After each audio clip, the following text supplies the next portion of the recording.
Shukrani sana Eden Bahati kwa kuweza kutupitisha katika habari za michezo na burudani, na ndivyo ambavyo tunatamatisha habari yetu ya kutwa nzima leo kutoka hapa Channel 10 Plus.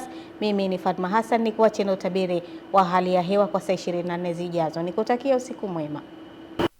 Uhali gani mpenzi mtazamaji, na karibu katika utabiri wa hali ya hewa kwa saa 24 zijazo kuanzia saa 3 usiku. Tafadhali ungana nami Ramadhani Omari kutoka Mamlaka ya Hewa Tanzania. Na kwa kwanza tuangalie vipimo upepo, ambapo inaonyesha upepo unatarajiwa kuvuma kwa kasi ya kilomita 30 kwa saa katika maeneo ya ukanda wetu wa pwani ya Bahari ya Hindi pamoja na Ziwa Nyasa.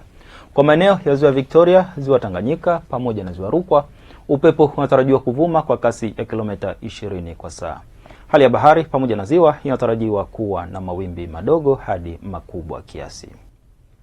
Na kwa siku leo, maeneo machache hususan yale ya pwani yetu ya kaskazini pamoja na mkoa wa Morogoro yanatarajiwa kuwa na hali ya mawingu kiasi na mvua nyepesi. Na maeneo mengine nchi yaliyosalia yanatarajiwa kuwa na hali ya mawingu kiasi na makavu kwa ujumla.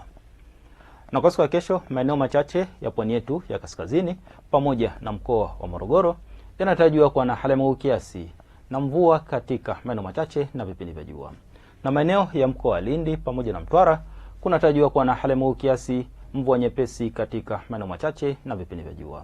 Na maeneo mengine nchi yaliyosalia yanatarajiwa kuwa na hali ya mawingu kiasi na vipindi vya jua.